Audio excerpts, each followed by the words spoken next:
चला तर नमस्कार. जय श्रीराम. जय श्रीराम. योग वशिष्ठ सखोल निरूपण या कार्यक्रमामध्ये सर्वांचे हार्दिक स्वागत. आज निरूपणाचा 43वा दिवस आहे. आदरणीय यतीन सरांना मी विनंती करतो की त्यांनी निरूपणाला सुरुवात करावी. नमस्कार. जय श्रीराम. जय गुरुदेव. रोजच्या प्रमाणे आपण प्रार्थना करूया आणि या सत्राला सुरुवात करू.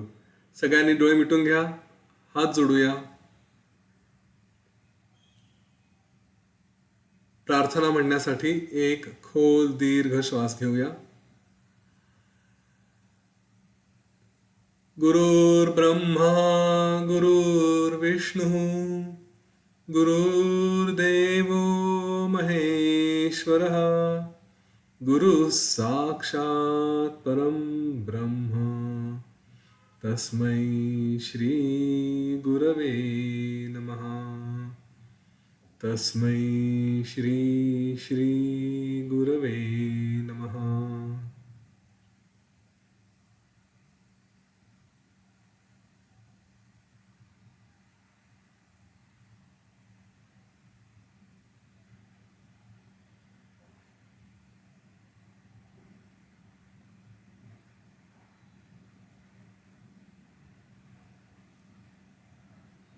हळूवार डोळे उघडूया.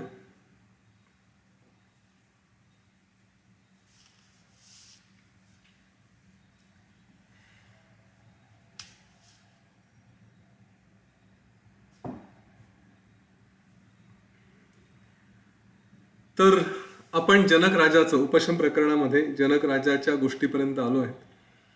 आणि जनक राजाची थोडक्यात गोष्ट अशी की तो आपल्या परिवारासोबत कुठे गेला होता आणि तिथे त्यांनी अदृश्य रूपाने असलेल्या सिद्धांची सिद्धगीता ऐकली. त्या सिद्धगीतेमध्ये थोडक्यात असं सांगितलं की कोणाची उपासना करायची, आम्ही ते सिद्ध कोणाची उपासना करतात, हा सगळा विषय त्याच्यात होता. आणि तो ऐकल्यानंतर मग जनक राजाची मनस्थिती ही थोडी वेगळी झाली. ती काय झाली ते सगळं आता आज आपण त्याचा अनुभव घेऊ. ह्याच्यापूर्वी इन जनरल इथून जे काही आपण पुढे थोडंसं विचार करणार आहोत, कधी कधी असं होऊ शकतं, म्हणजे मी भलेही विचार सांगत असेल परंतु आपण ध्यानात जाऊ शकतो. आणि इन जनरल कुठल्याही ध्यानामध्ये जाताना काही काही नियम हे पाळणं आवश्यक आहे. सगळ्यात पहिला नियम की आपल्या गुरूंचं स्मरण करणं हे आवश्यक आहे. कारण असं म्हणतात की ध्यानात आपण जर कुठे इकडे तिकडे भरकटलो तर आपले गुरु हे जबाबदार असतात, ते आपल्याला सांभाळून परत आणू शकतात, ते आपली जबाबदारी घेतात. पण त्यांचं स्मरण न करता कुठे गेलो तर कदाचित शक्यता कुठेतरी राहून जाऊ.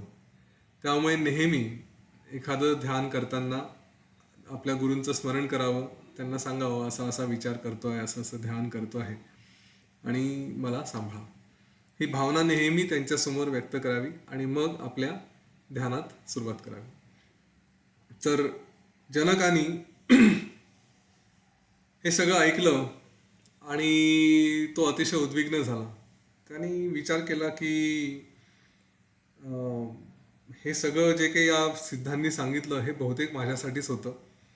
आणि त्यामुळे तो अतिशय दुःखी झाला, एकदम गळून गेला आणि लगेच तो परत तिथून उठला, आपल्या परिवाराला घेऊन महालात परत आला, सगळ्यांचा निरोप घेतला आणि तो आपल्या गच्चीवरती जाऊन तिथे बसला आणि विचार करायला त्यांनी सुरुवात केली. त्यांनी काय विचार केला, कसा विचार केला, हा सगळा जो काही विचार असेल तो आपण आता डोळे मिटून आपल्या स्वतःशी करायचा आहे. असं समजा की तुम्ही स्वतः जनक आहात आणि स्वतः जनक असल्यानंतर ह्या ज्या काही भावना जनकाने त्याच्यासाठी व्यक्त केल्या त्या मी आपल्या सर्वसामान्यांच्या शब्दामध्ये इथे व्यक्त करेल. हा विचार आपण स्वतः करतो आहे आणि हा आपण विचार करायला हवा अशा दृष्टीनेच याच्यावरती आपलं मनन होईल. जे काही याच्यात शब्द असतील ते भले जनक राजासाठी असतील परंतु आहे ते आपल्यासाठीच. ठीक आहे. हा विचार करून आपण पुढे जाऊया. सगळ्यांनी डोळे मिटूया.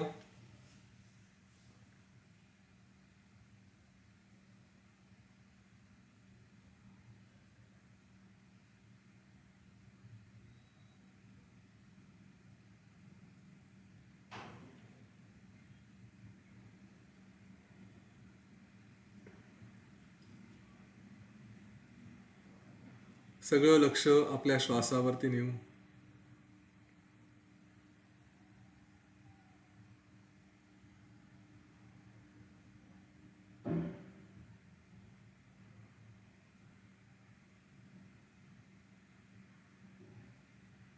फक्त लक्ष न्यायचं आहे, जसा असेल तसा.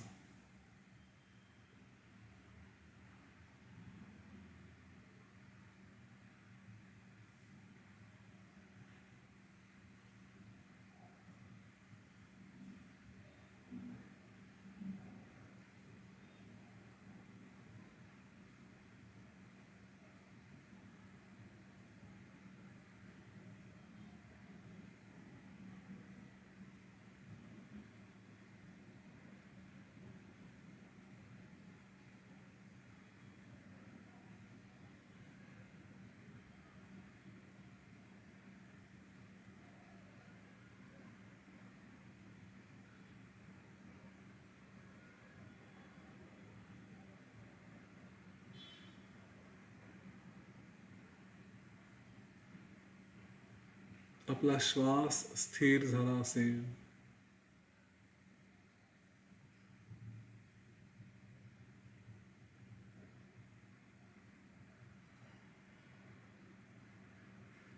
संपूर्ण श्रद्धेने श्री गणेशाचं स्मरण करूया.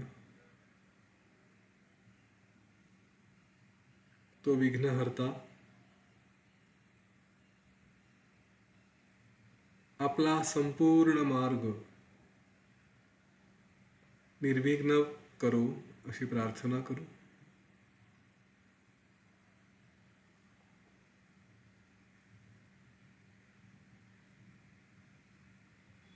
आपल्या गुरूंचं स्मरण करूया.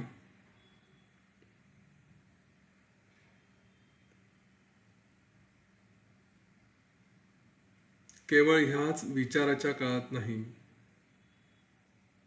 तर संपूर्ण जीवनात,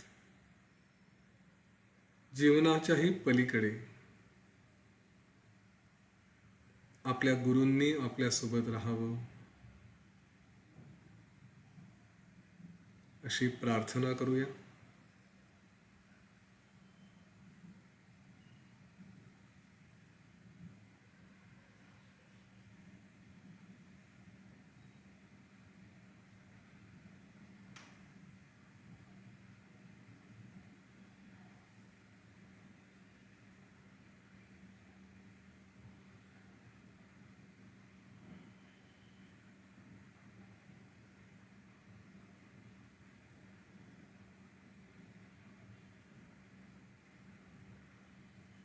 आपण जे काही आता विचार करू,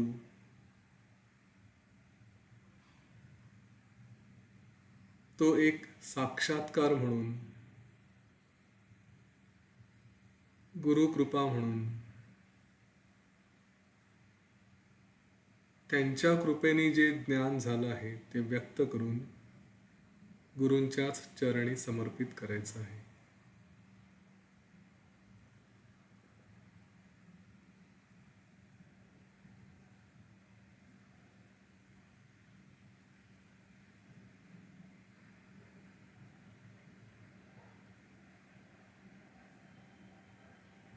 इतके दिवस ज्ञान मार्गावरती आहोत.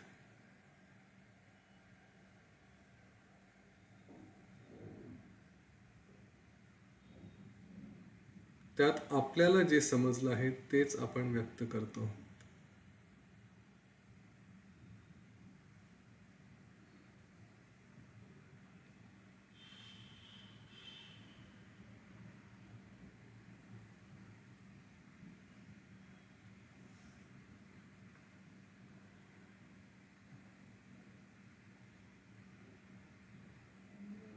आपण आपलं ह्या जीवनाबद्दलचं मत व्यक्त करतो आहोत. आपल्याला जे ज्ञान झालं ते आपण व्यक्त करतो.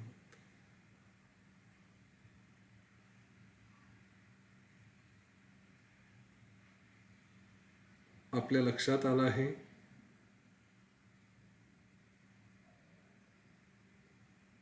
की हे जीवन, या जीवनाची गती ही अतिशय चंचल आणि क्षुद्र आहे.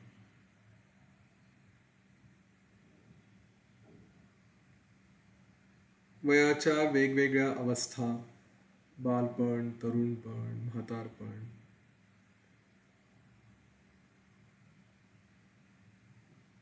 वेगवेगळे येणारे रोग, मृत्यू, संकट, अशा सगळ्या कष्टाच्या अवस्थांमध्ये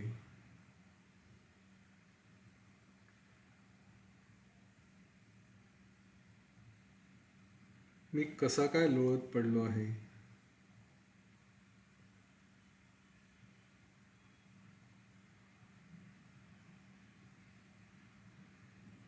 काळ केवढा अमर्याद आहे.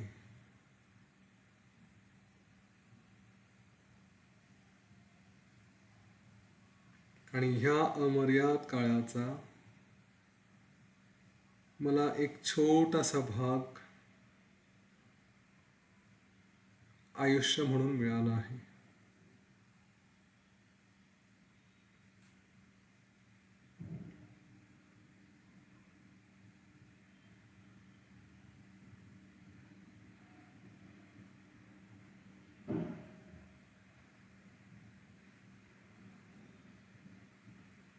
आणि या छोट्याशा भागावर मी किती अवलंबून आहे, किती विसंबून आहे.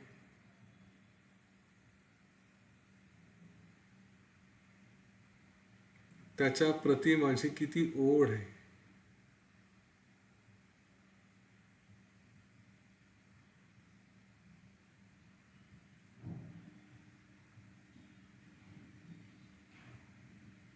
ह्या जीवनात जे काही प्राप्त केलं,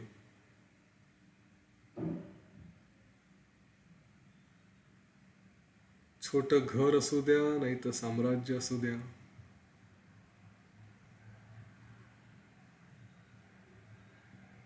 संपत्ती असू द्या, जमीन असू द्या,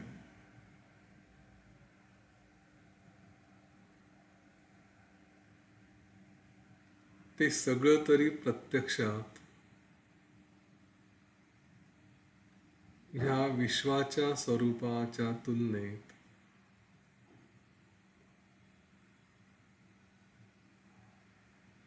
किती छोट आहे.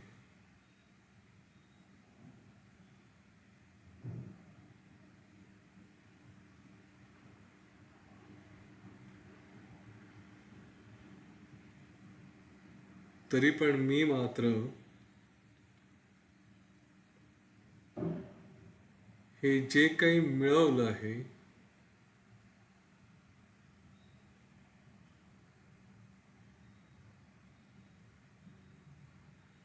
त्याच्यावर अभिमान बाळगून मागला पुढला विचार न करता अज्ञानी मूर्ख माणसासारखा आरामात पडलो आहे. याला काय म्हणावं.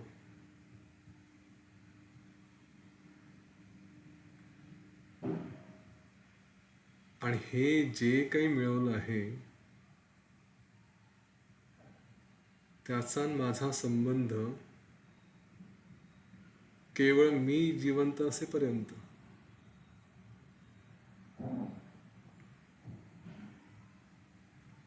किंवा हे शरीर असेपर्यंतच म्हणा.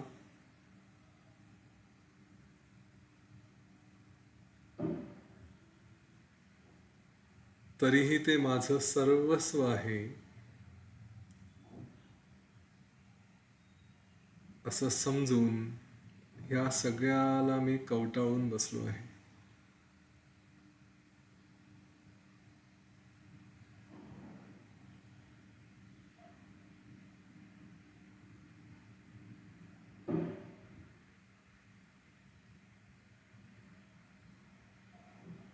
हाय रे दैवा,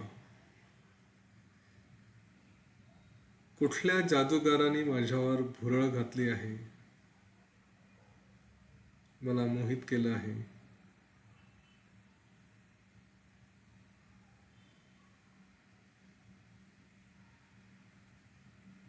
या जगात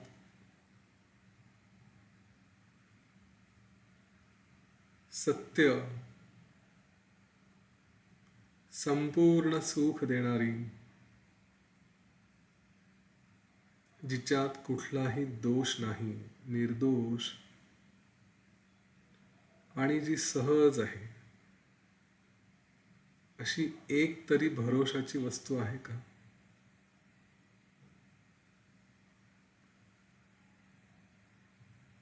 प्रत्येक क्षणाला जीवांना नवीन नवीन चिंता, नवीन नवीन दुःख यांना सामोरं जावं लागतं.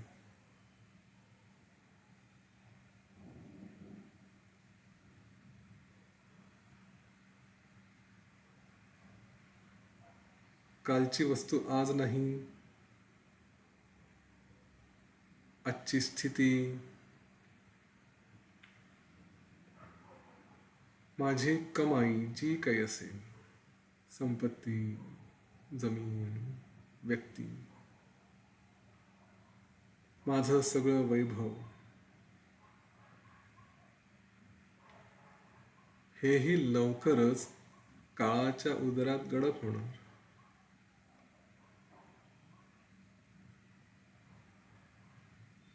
मग ह्या संपणाऱ्या वस्तूंचा तरी लोभ का धरावा?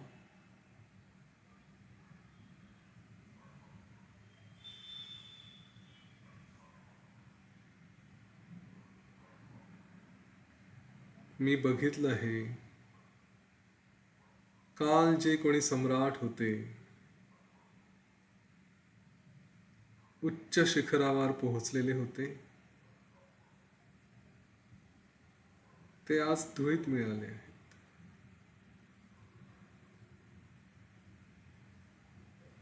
या पृथ्वीवर कितीतरी वैभवशाली सम्राट, चक्रवर्ती राजे, जे कोणी झालेत, त्यांची प्रचंड संपत्ती, त्यांचे भोग, त्यांचे सगळे गुण, त्यांचे जीवाला जीव देणारे मित्र, नातेवाईक, काही राहिलं नाही.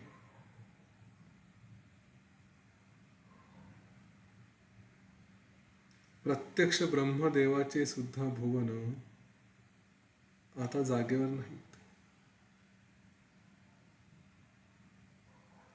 कोट्यावधी ब्रह्मदेव आणि त्यांच्या असंख्य सृष्टी या सगळ्या नाहीशा झाल्या आहेत. तेथे माझ्यासारख्या क्षुद्र जीवाची काय कथा?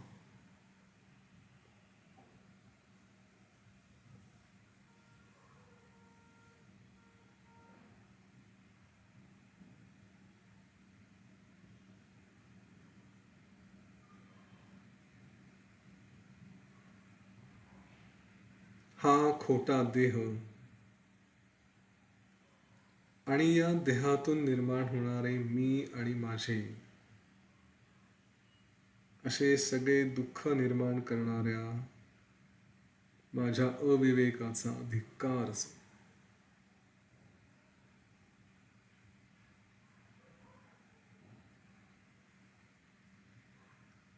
माझं आयुष्य क्षणाक्षणाने, कणाकणाने कमी होत आहे आणि हे मला स्वच्छ दिसत असून सुद्धा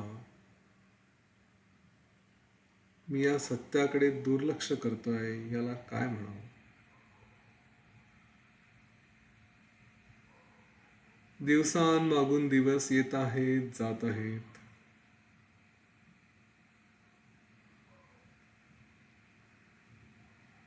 पण असा एकही दिवस, एकही शुभ दिवस उगवला नाही की ज्या दिवशी टिकाऊ, निर्दोष, आनंदपूर्ण अशी सद्वस्तू दिसेल.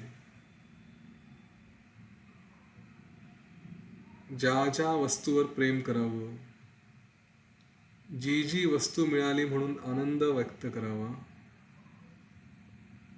ती नष्ट होत गेली.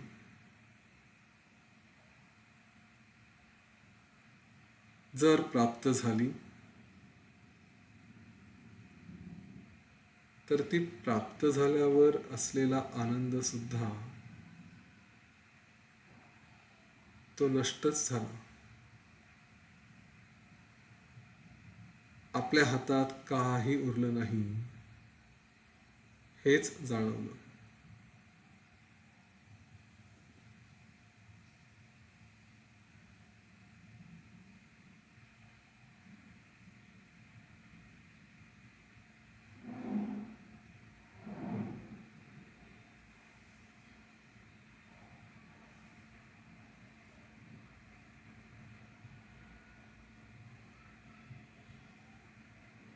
जो अडाणी आहे त्याची परिस्थिती फारच वाईट.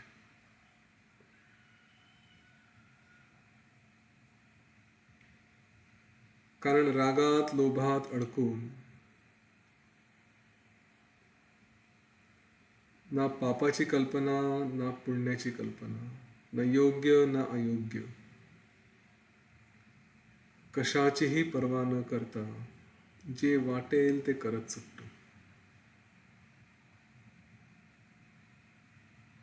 आणि त्या कर्मांची फळं मिळायला लागली की आणखी दुःखी होत जातो. लहानपणी काही कळत नाही. तारुण्यात काम वासनेत अडकलेलो,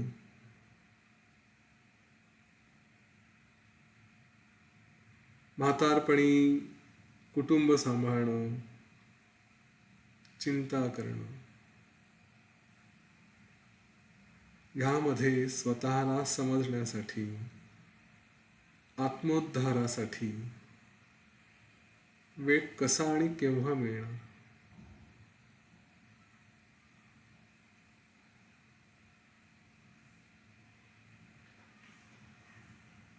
आणि मिळाला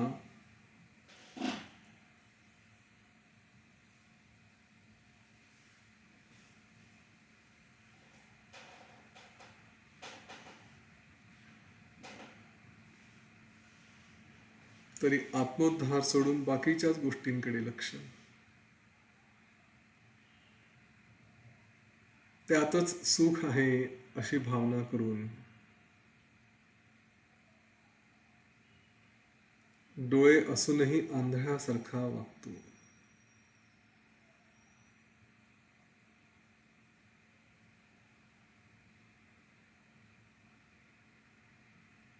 काही माणसे यज्ञ करतात, दान करतात, परोपकार करतात, त्यातून सुख मिळेल अशी अपेक्षा करतात.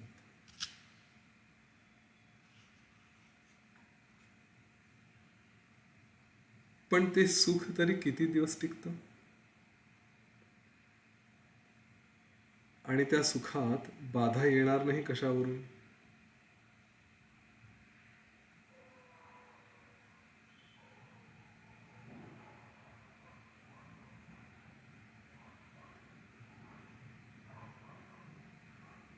स्वर्गातल्या देवांनाही राक्षसांकडून त्रास होतोच.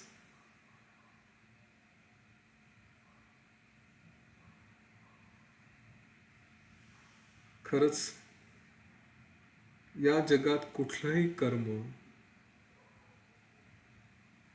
आपल्या इच्छेसारखं पूर्ण, निर्दोष असं होत नाही. कोणत्याही क्षणी, कोणत्याही दिशेनी कल्पना नसताना वेगवेगळ्या रूपाने अडचणी येऊ शकतात.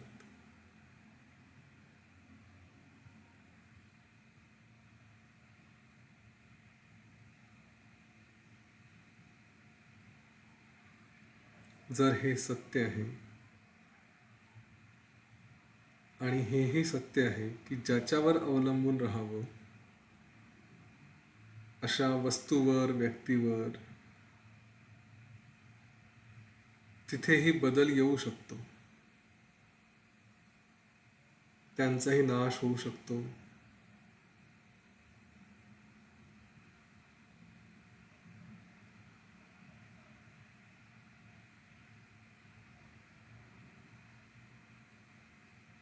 त्यांच्यातला आनंद चालला जाऊ शकतो.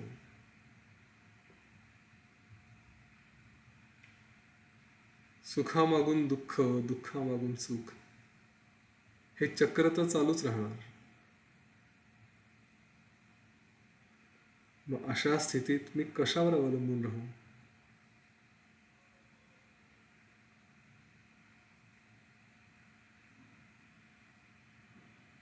मुळात हा विचार पण इंटरेस्टिंग आहे.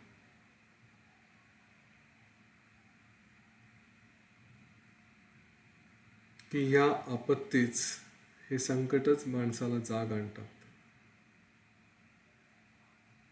त्यांच्यामुळेच माणूस सत्संग, तप, ज्ञान यांच्याकडे वळतात. ह्या आपत्तींमुळेच माणसाला शेवटी वैराग्य येतं. मग त्या आपत्ती उपकारक आहे असं म्हटलं तर गैर काय?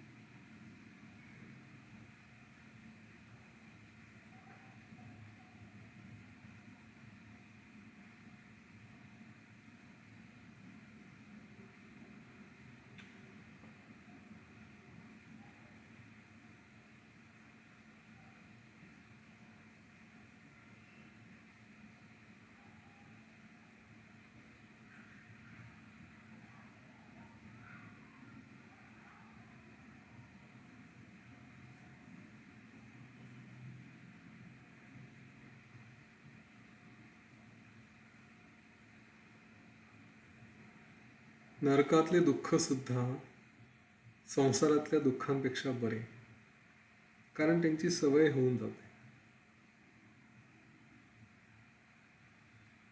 संसारातले दुःख मात्र सुखासोबत मिसळलेले असल्यामुळे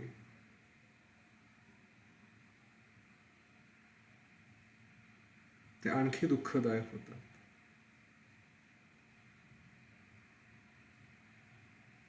पण त्यातल्या त्यात पुन्हा एका दुःखाची दुसऱ्या दुःखाशी तुलना करून काही दुःखांना कमी तर काहींना जास्त मानलं जातं.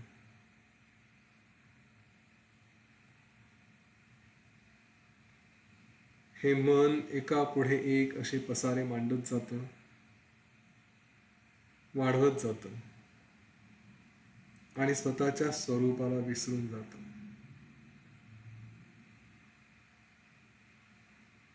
म्हणून हे मन जे सारखं विषयांकडे जातं त्याला थांबवलं पाहिजे.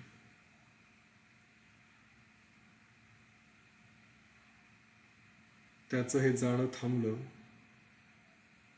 म्हणजेच सगळे संसारातले दुःख आपोआप मिटून जातील.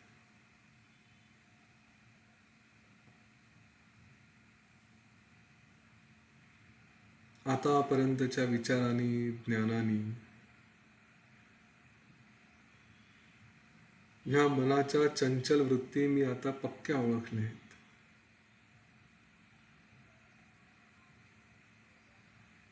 आणि ह्यापुढे त्यांच्यामध्ये मी कधीही अडकणार नाही.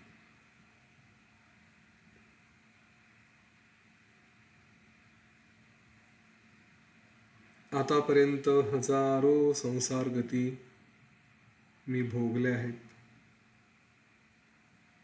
कधी मन उच्च श्रेणीवर, कधी खाली, कधी आनंद, कधी दुःख, ह्याच्यातून अनेक वेळा फिरलो आहे.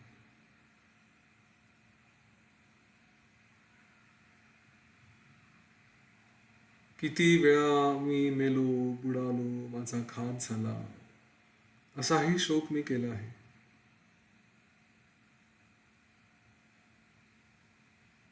आता या सगळ्यांपासून मी कायमची मुक्ती घेणार. यापुढे मी कधीही शोक करणार नाही. ह्या सिद्धांनी आज माझ्या डोळ्यात चांगलंच अंजन घातलं आहे.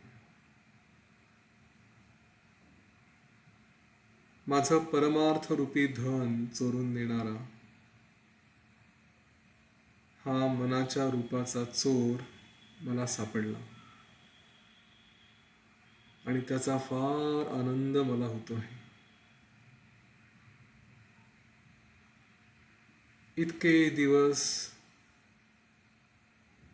इतके वर्ष, इतके जन्म ह्या मनानेच मला छळलं.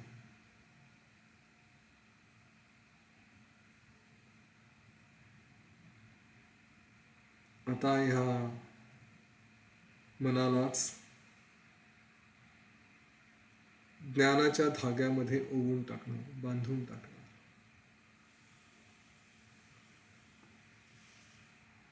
एकाग्र चित्ताने, एकांतात ह्या निर्मल असलेल्या आत्मतत्वालाच पाहत, त्याचं सुख अनुभवत मी स्वस्थ बसेन. हे शरीर म्हणजे मी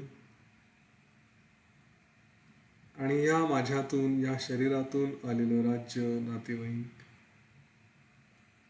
या सगळ्या कल्पना मी बाजूला सारेन.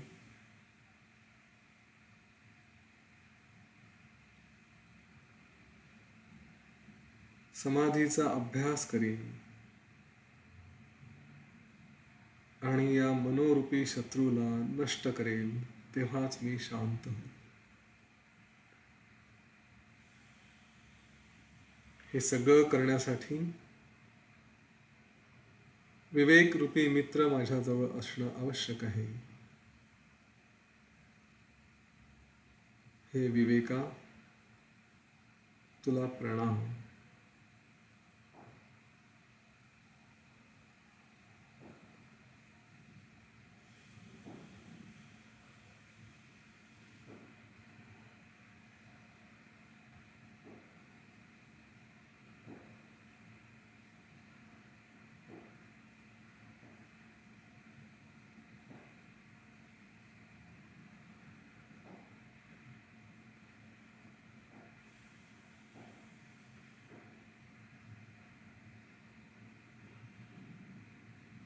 ओम गुरवे नमः.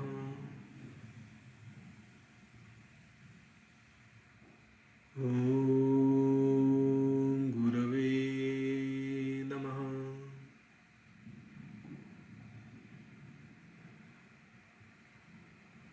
ओम गुरवे नमः.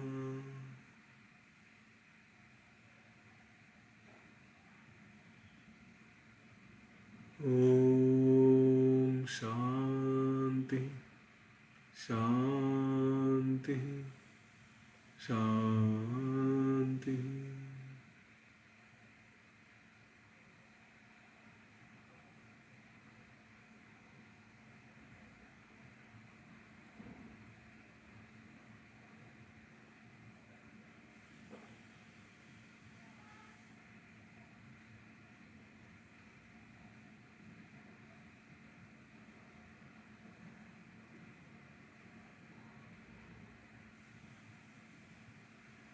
आपल्या गुरूंचं स्मरण करूया.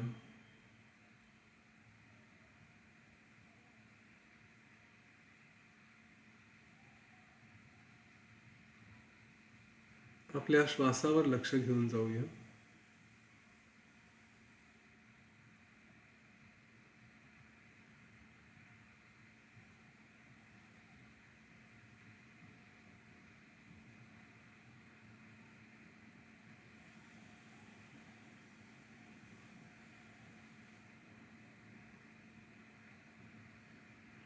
एक खोल दीर्घ श्वास घेऊ आणि सोडून देऊ. आपल्या शरीराप्रती सचेत हो.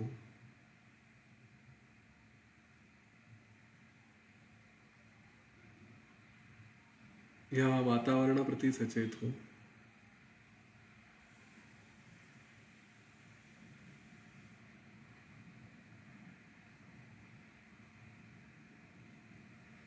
हळूवार आपले डोळे उघडूया.